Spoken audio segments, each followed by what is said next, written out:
Welcome to the American Dream in the Eyes of Immigrants podcast. I am your host, Heidy De La Cruz, and I am on the mission to change the narrative of immigration, one immigrant story at a time.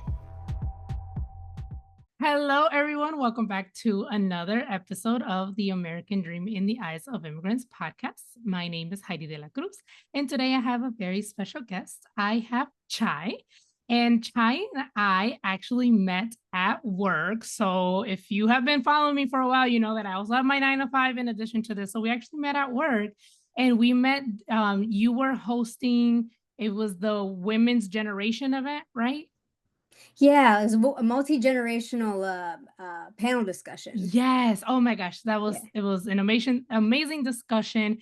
And so I reached out to you then on LinkedIn so we could get connected. And then we also had the opportunity to meet in person at headquarters in Dayton, which was really cool. But anyways, so yes, so we met at work, and I'm so excited that you're here to share your experience as a first generation like me, and your experience of growing up with Indian immigrant parents. So why don't you introduce yourself to the audience, and then we can get right into your childhood. Cool. Awesome. Thanks so much, Heidi, for inviting me. Yeah, this was a really like a pleasant surprise. I wasn't expecting it, but it was a really cool opportunity. So thank you. So my name is Chai, but that's kind of like the nickname that I've used the corporate world for the past 8 years. But the name I was given at birth is Chaitanya Balasubramaniam. And a fun fact about my last name, it's really not a last name, actually. It's a patronym. Yeah. So I don't know if are you familiar with that term, patronym? No. Yeah. So in southern India and in various parts of southern India, and I believe other parts of South Asia as well, people don't really have like a family name. Rather, what happens is a woman marries. Like when a woman marries a man, she adapts his first name as her last name. Like that's now her, her whatever the opposite of a maiden name is. Okay. Married name, right? And then the child then has the father's first name. So like so if you were to marry some guy named Ramesh whatever, if they have a child together, then that person's last name would become like their name would be like Vivek Ramesh. So like that's kind of how like yeah, so that's kind of how it works. So what that means is if you look up a patronym on genealogy or whatever, you're not gonna find any like family tree or anything like that to be able to so it's interesting. But yeah, no, I had some friends in high school. They are from Palestine. Well, mom was born in Palestine, they were born here, and they're 3 siblings, and all 3 siblings had the dad's first name as their middle name. Oh, that's really So interesting. I was like, I thought the same thing when my friend was telling me about that. She didn't go into more explanation at the time. I didn't ask either, but now that you mentioned that, that's what it reminded me of. Right. Yeah, It is really interesting how there's just all kinds of interesting naming structures all over the world. But then when we all come to the United States, we have to conform it into like this first name, last name, I guess, mechanism. And then once we come here, it no longer makes sense. It's no longer translatable to like how it was like back then. And that's I feel like because of that, it's harder to kind of trace back our lineage as easily when we do those kinds of changes. Like I don't know if you've had that experience, but I feel like a lot of immigrants when they move to the States, or like even Irish immigrants, I think they at one point would change their names and then to be more palatable for the country, and then at that point it's hard to like know what was the original name that so I think it happens a lot. I've heard it a lot with Asians, like from China, and I mean, because India is part of Asia, duh.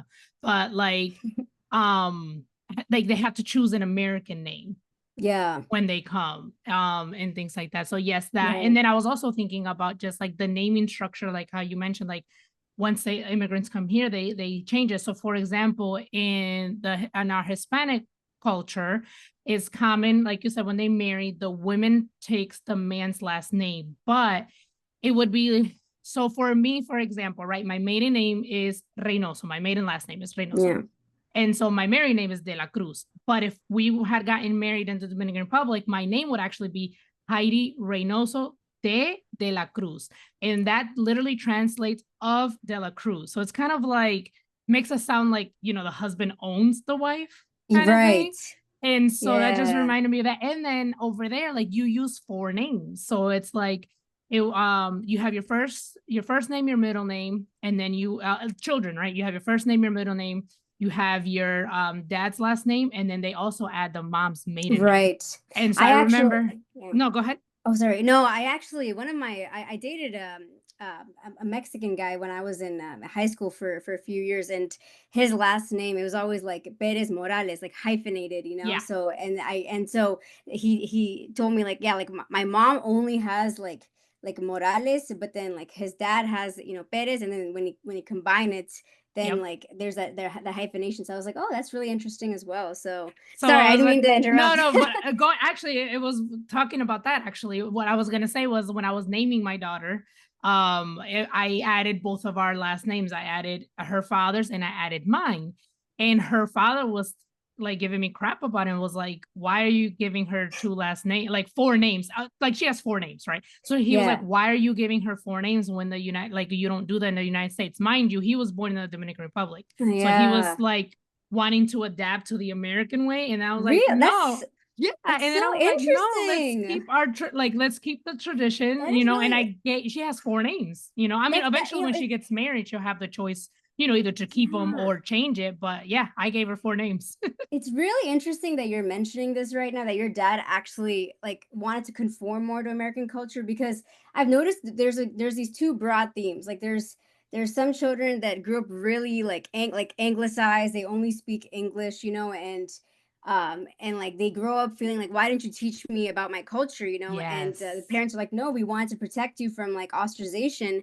And I feel like my parents almost took it to like the opposite end, where and that kind of, I guess, leads into how I grew up, like Yeah. Yeah.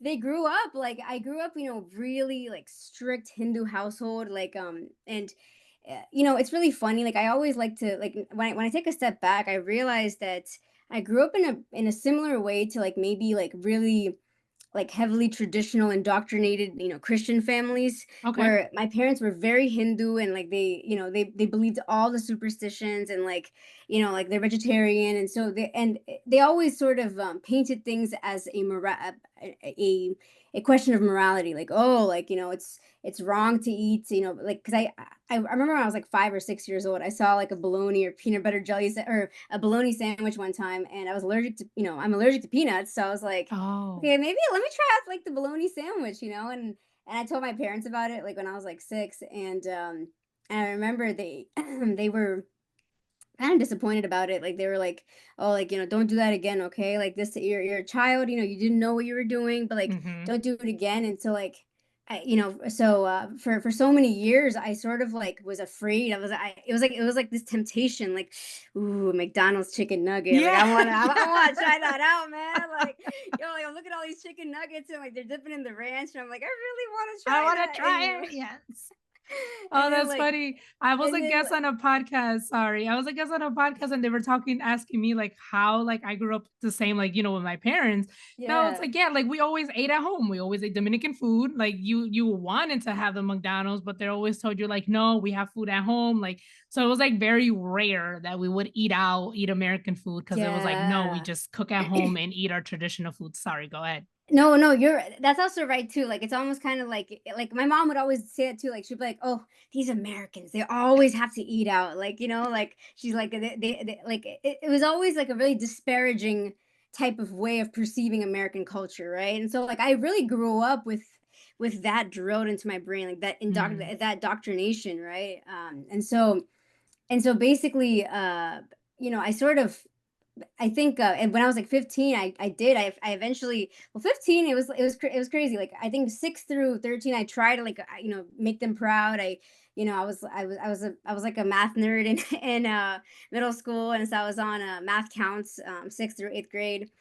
Like we went to like regional competitions and stuff, and that made my dad really proud. And I Oh. mean, I thought it was fun to some extent, but I always kind of was like, I always kind of was like, I felt like people look down on us, like, and how Mm. like cliques in elementary school, like it's always people that do sports, people that are Yeah. much more like, I guess, social, right? And just and know how to woo the teachers. They seem to have more respect. And I was always kind of awkward growing up. So like I did everything as per their wishes, and I got good grades for so long. But I was getting like I was bullied a lot, and I think I also again my dad was like, oh, you should only talk in Tamil at home. Like I actually only learned English when I was 5 or 6. I remember in preschool I went to preschool, and I was sitting down, and I couldn't communicate with the teacher that, hey, Yeah. I don't want to sit on the seat because someone spilled water on it, and like I'm starting to chafe, Mm. man. Like I'm trying to like express that, and I'm like ஈரமா இருக்கு and உட்காரண்டாம். It's like I'm crying. I started crying because of that, and because I Oh, couldn't communicate in English. So this was yeah. like, and I was, even though I was actually born in the United States, but Hmm. my parents were very like, oh, like our daughter should not be corrupt by like American culture. She should be like, Yeah. as Indian as possible, right? And so that's actually how I was raised and I remember at 5, like I was really frustrated that day, and like it was like I didn't know what to do. Like that was like, that's the only example that I remember of having like a language barrier that really Yeah. caused me distress. That happened at a really Yeah. young age.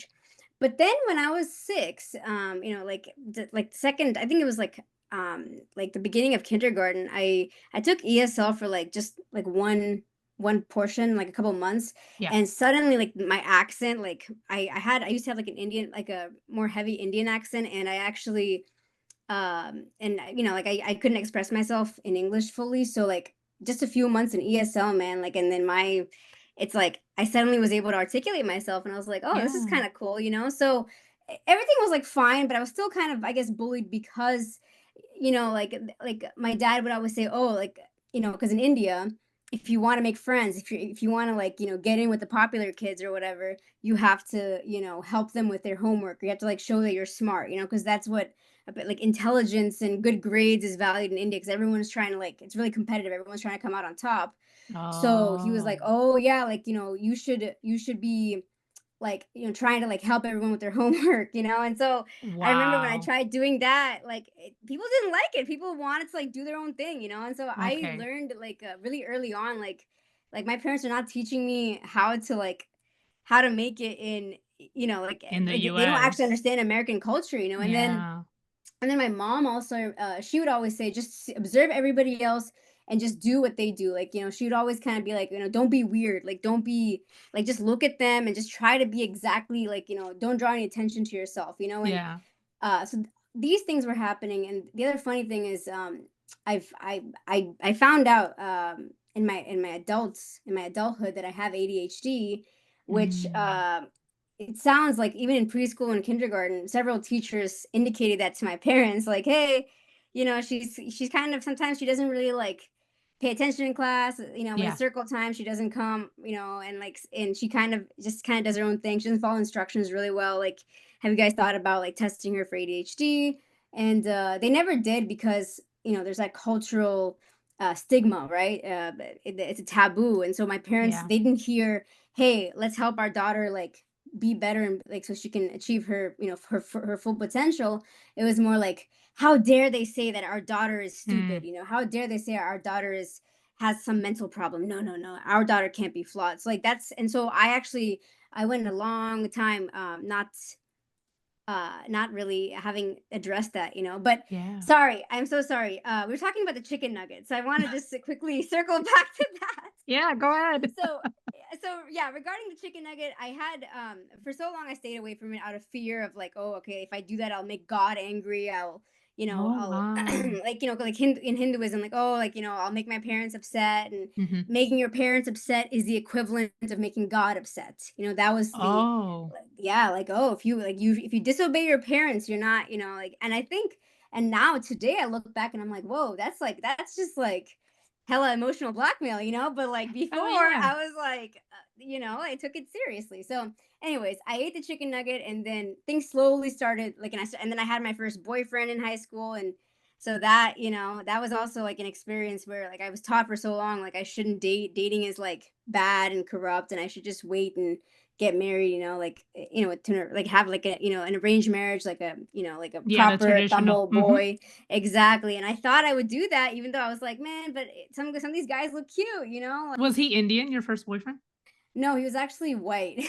No, actually, my first like serious boyfriend was Mexican, but I had like this guy had a crush on me, and we were Yeah. like, okay, we'll sit at the lunch Mhm. table together, type of thing, Yeah, 8th grade. yeah. But so when I was dating Gabriel, my parents, they were so disappointed. Like every day, like every time I was gonna go Mm, hang out with this, I was like 16 when I mhm. started dating him, and every time I was gonna go hang out with Gabriel, like they would just, my mom would like start crying, and she'd be like, oh, like, keep doing this, keep, this is not the daughter, like, she would just like really just That like, emotional manipulation. yes, oh my Yeah. God. And then, Mhm. and then I would and they would always cut the phone. Like I'd be on the phone with him, and then suddenly the phone is cut off, and then they lied for like years that, oh, it's just something is going on. They I guess purposely would cut the phone, like, so they really Mhm. like resented my relationship with him. And I think my dad was really just like, he was extremely like, oh, like, I can't believe, like, no, like, they were just like, I think for so long, up until I was like 14, right? I was, doing everything according to them. Like I was like this typical nerdy traditional Indian girl that wore Mhm. coconut oil in my hair and braided it, and had big glasses and a unibrow. You know what I mean? Like it was just like a prepubescent to nerdy, awkward Indian girl. And like, but I was good at math. I had a good GPA and all that. So my parents were just like super, like they were always proud of that image of me, right? Yeah. And I think deep down, even at age 9, I would always think like, oh, like, those guys are you know what I mean? Like I would start like Of having like course. crushes, like That's at normal. A right. normal teenage thing. Yes. Right. Exactly. But I, for so long, was like, oh my God, something's wrong with me. Something's wrong with me. Ah. Like I'm doing something corrupt. I'm an evil person, And I think Mhm. I grew up with that, with that feeling of like, oh my God, I shouldn't be wanting this, And then Yeah. when I was 16, yeah, like that I think when I was 16, at that point, I really hit like my rebellion stage, Like Oh, yeah. I was really like, dude, I literally fell asleep. I took a nap during the pre-SATs. You know how like they have in like 11th grade, they have like those pre-S, like, yeah. Yes. So So annoying. and it's to like, it's basically to see if you qualify as a national merit scholar. So Mhm. I actually straight up just like took a nap on the desk, like during testing. I was like, oh, a good thing it's at not 8 in the morning. At least I'll get some sleep. Like that's how I felt. Like that's Oh how I my took my god. education. And I started it was like crazy. Yeah. Like birth to 14. I was like super goody two shoe, and then suddenly, like, I don't know what Like, I'm happened. Like over I just, this. I just became really rogue, like, and I was like I would skip class, like I even would like, I would smoke cigarettes sometimes, like it was, yeah, I was like a pretty like kind of rough around the edge. I turned into like, and it wasn't that I was putting on that image. It was that I found a lot of friends Mm. that kind of, I guess, ran in, or had those sorts of like lifestyles, Yeah. and I genuinely respected them, and I actually and I felt like, at least they're being nice to me, and they're treating me like, like a friend. Yeah. And so, like, it was like I was just trying to find, just trying to find where I belong, and so Yeah. I think that was, it was really, really like a shock for them, because I think with that comes, like starting to drink early, and then, things like that, so I was kind of like a really like rebellious kid, I would say, like in my, like, I guess 15 through through the end of high school. I would say all throughout high school it was like that. And then I think in some strange way, it sort of allowed my parents to lower their expectations a little bit, because, Mm. and when I say lower their expectations, not so much that they're thinking, oh, like you're a bad kid, Yeah. or like, oh, you're unworthy, but rather I think it kind of opened their eyes to the prospect or possibility that, wow, our daughter could also be an American.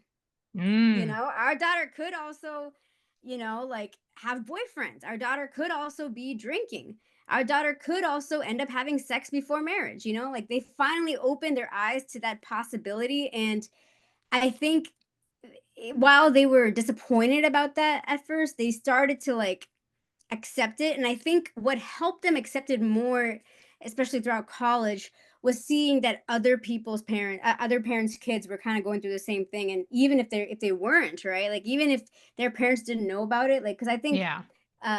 many children don't share like or don't they're not open with their parents about like how they feel or like, and so I Yes. think a lot of kids would try to conceal it.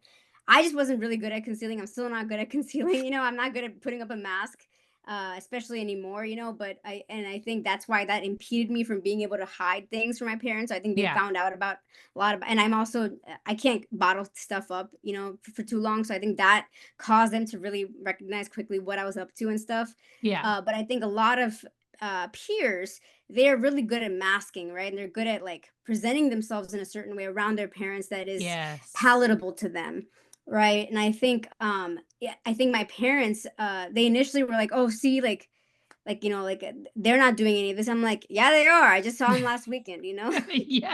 Like, what You are know you what gonna I know? mean?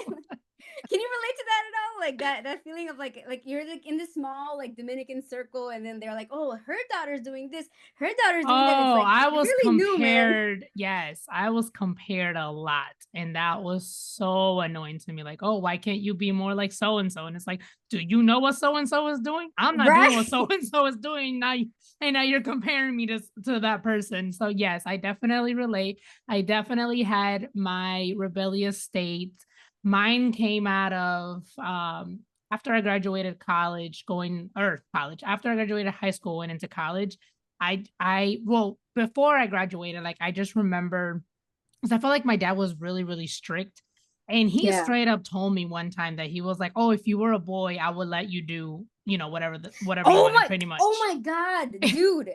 Oh my God. Yes. Like that is something that's so funny you're saying that, because even like my aunt, like I'm like, you guys came to America to give us all freedom. And then like my aunt's in she's in Canada, and I think she's evolved over the years, but I still Yeah. remember when I was like 12 or 13. I still think about that and I still get kind of angry, and I was when I was like 12 or 13, and she just said like, okay, like, because she has a son and my mom has a Hmm. daughter, and so she Hmm. said, oh, like it's really important for our son, for my son to like to be able to get education. Like he has to get to like a good college, he has to get to like a good grad program. But for Chaitan, like that's not that important, right? Like I mean, if she just gets a bachelor's, that's fine, like for and I'm Yeah. like and I'm like, I can't like, and it's a woman. She's a woman Hmm. perpetuating that about a woman, like, and it's funny that you're mentioning this.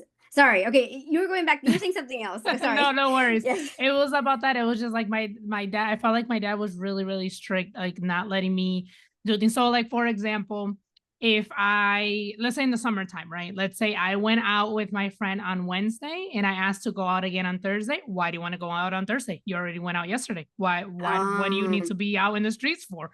And it's like at Right. at that age when you're a teenager, like you just want to be with your friends. Like you don't want to be with family. You just want to hang out with your friends, which is normal.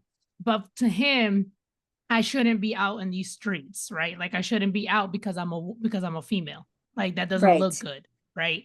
And Yeah. so he straight up told me like if you were a boy, you would be able to do whatever you want. And I was like, well, that's really messed up because that's not right. Yeah. And so yeah, so like towards the end of like high school going into college, I was feeling suffocated and trapped. And all I could Yeah. think about was, I want to get out of this house. I want to get out of this house. And that's all I wanted to do.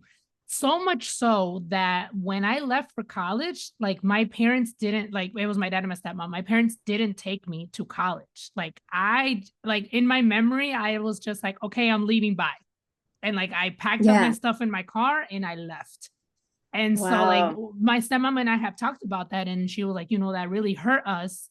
That you did that. You didn't even give us a proper goodbye. You didn't even give us a chance to take you to college. But in my mind, Wow. at an 18-year-old, I was just like, I need to get out of this house or else I'm going to explode Wow. because I just Yeah. felt so trapped and so suffocated. Like, I don't know. So Wow. yeah, it was just like I And felt like my dad was really strict back then. Now that I'm a parent, I understand more, just like the like being the fear of things like kids can get into things, bad things that they're not supposed to and everything. Right. But I feel like there needs to be a balance of like, okay, you have to be able to trust your kid, like that you have to be able to trust them, that you help them be able to make good choices.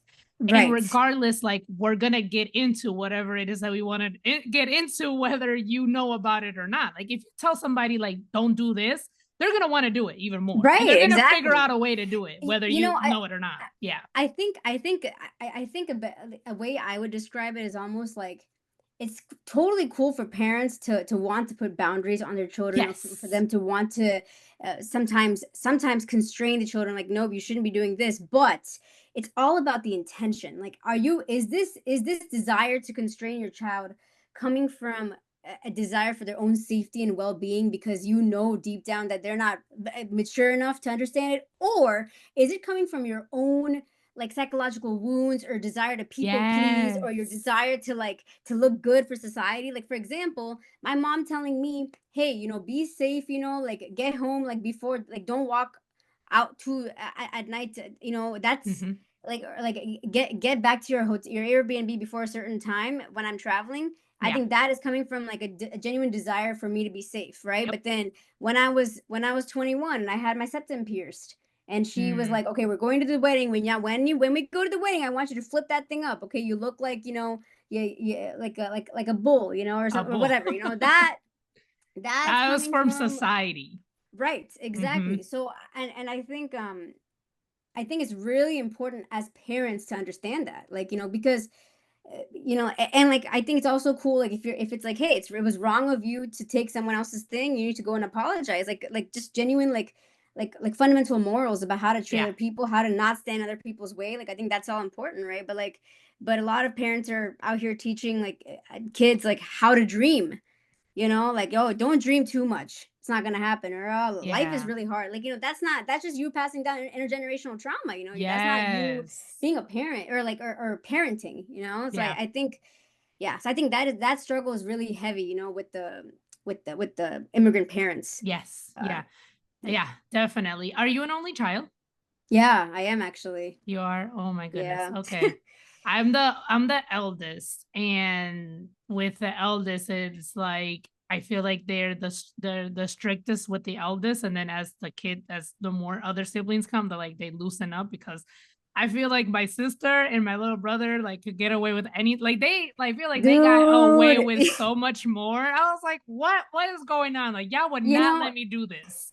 I think that's probably why, like, I noticed the rubber band loosening through the years. But like, if I was like the last child, like, the amount of times they've like gone through disappointment and then reevaluated or restructured their expectations, by the Yeah. time the last kid's born, it's like the child like really does have, More I've freedom. never, Yeah. yeah, it's really interesting. I wanted to ask you, how was your experience visiting India?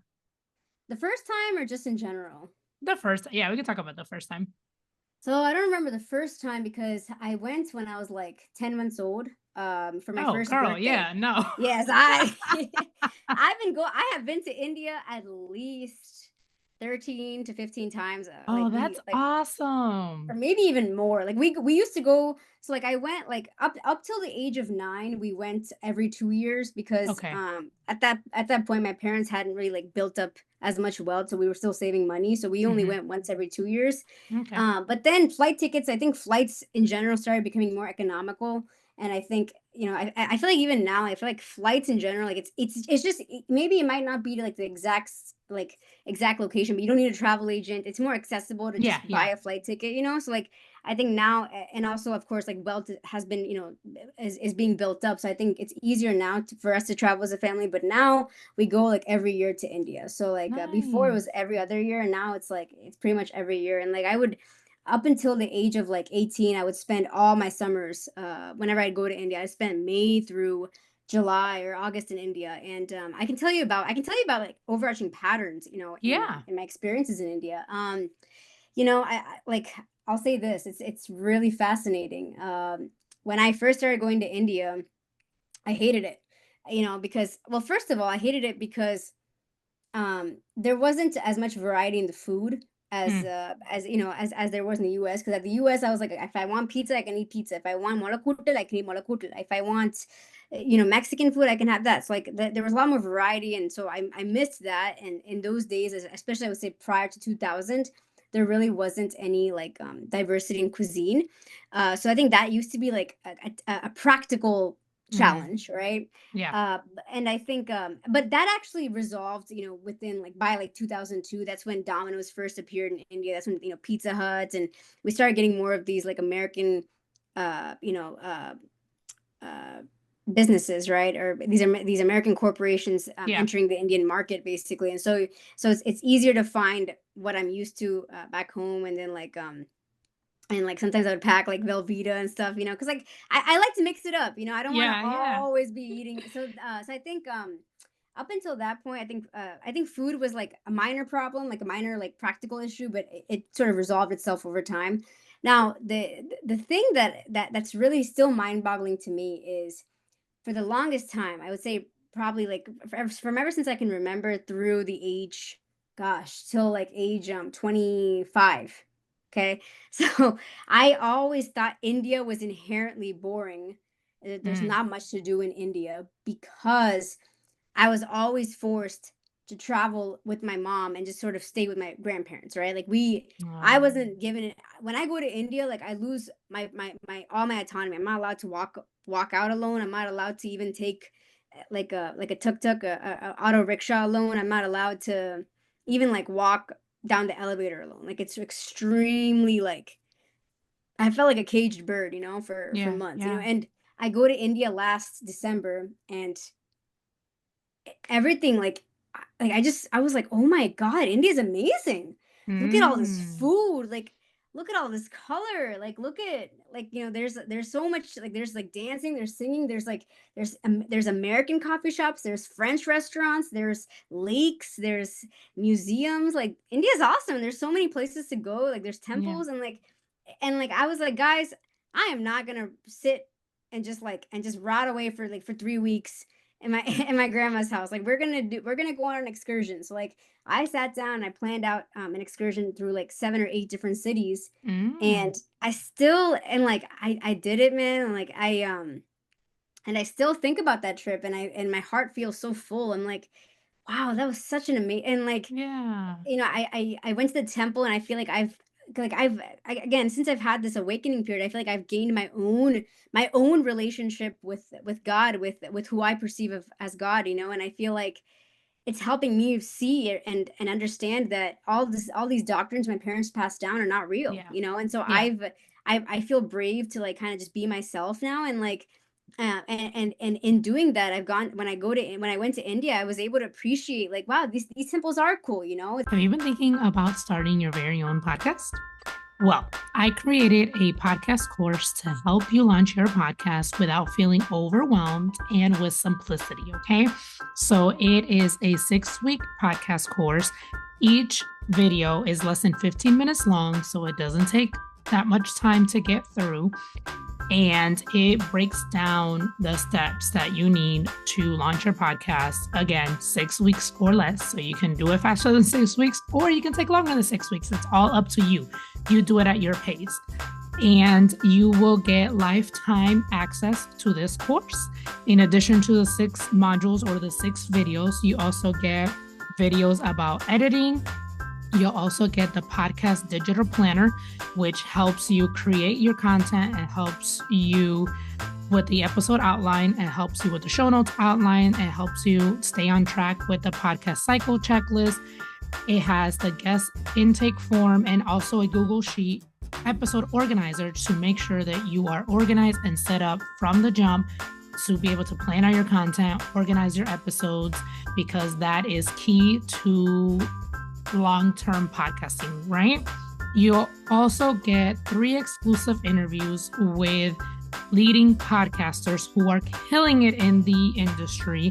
And in addition to all of that, you will also get the podcast workbook, like how to launch a podcast workbook that goes along with each module. So you can watch the videos and then also follow along with the workbook.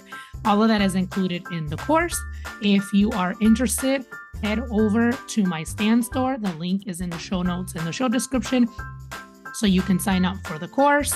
And there's also a referral program included. If you refer someone to me to launch their podcast and they sign up for the course, I will give you $50. That's right.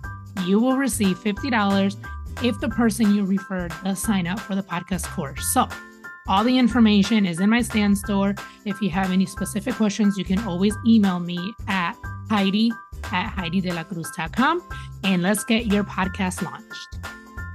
Do you know what the reason why your parents moved to the United States? Yeah, they my dad moved to the States to make more money. Like he grew up in a pretty poor like home, like my grandpa was like he owned like a small sari shop, which wasn't even really performing that well. So they all grew up in poverty. And so my dad was really like I honestly think my dad might be neurodivergent, but I don't think he ever knew that. But I think in some strange way while he was very and is still kind of is a little bit socially awkward, he is an extremely like brilliant person, and like he's really smart, and he's when it comes to math and when it comes to calculations, he just understands it intuitively. So that led him down a path of he was able to like go to like a really good school in India, like be like a gold medalist, and then he got a scholarship to go to Ohio State. That's actually how my dad came to America. Like he worked in Dubai for a couple of years, and then he came to America on a scholarship to Ohio State, and so to study civil engineering. Hi, Heidi here. Thank you so much for listening and supporting my podcast, but most importantly, the mission. If you would like to further support this podcast, there are a few ways you can do that. You can sign up for the newsletter. You'll receive the episodes straight to your inbox every time they drop. The link is in the show notes and the show description. You can subscribe to the podcast YouTube channel. And lastly, you can donate money. That link is also in the show notes and show description. If you would like to sponsor an episode or promote your business on this show, send me an email at Heidi@HeidiDeLaCruz.com. Thank you and enjoy the rest of the episode. Listening to everything that you've had, listening to your whole story, your experiences, the Indian culture, and just like the intergenerational trauma and everything, it just really got me thinking about like how much we had in common growing up, and your family's from a whole different place in another world, and your guys are in Asia, we're in the Caribbean, and yet we still had so much similarity. And I'm just thinking right now, I'm just like, man, we like, especially with this podcast and just listening to so many stories, I'm just like always thinking like we have more in common than what we do different. And it's just crazy to think about. Yes, absolutely. Yeah. I know this question comes later, but you've asked like what does the American dream mean to me? Yep, that's where I was getting to now. Yes. Yeah. Well, the thing I was gonna say is, I feel like all like listen to like these 2 years, what they're teaching me is there is no such thing as an American dream. There's a human dream, and the human dream is to be free, to have our feelings understood and respected, to be to just have the freedom to live our lives in a way that makes us happy, and then through that joy being able to help people when we can. That's all we really just want to do. And then if we can find someone that we love and someone that makes us happy and being with that person, like that's I feel like fundamentally, and then being able to just be content and find joy in the day-to-day life. That's what every human beings just want to be happy. We just want to live our day-to-day lives in peace. That's what every human being wants. And I think the American dream, which I really think the American dream is about faster wealth generation. I think it's about generating more wealth. And I think especially when we're coming from countries where the exchange rate or just even like the economy is not as robust as the United States, and there's more opportunities, and there's so there's that aspect. So we have like the American dream is really like it opens the door for human beings from all over the world to create more wealth, because then through that wealth, right, being able to then offer or facilitate the freedom to then be able to achieve our own dreams, and then and achieve the human dream, which is, Yeah. hey, I want to be myself. I want to just live my life. I want to do the things that make me happy, make money doing things that I love, that benefit other people, and just find love, and make and see a beautiful child, like that's a product of the love I share with my partner, and just die. That's like the Yes. human dream. And I think the American dream, it opens the door for, if immigrant parents come here knowing, hey, that's what we want to give our child, then I think it's beautiful. It's a beautiful, immigrant story, to come Hmm. to the United States and then be like, hey, child, like, I never had the freedom to do this. I never had the opportunity to do this. I want you to live your life. I think that can be beautiful. So yes, I think that's what the American dream is all about. It's a gateway to achieving the human dream. I love that. Oh my gosh, this conversation has been so good.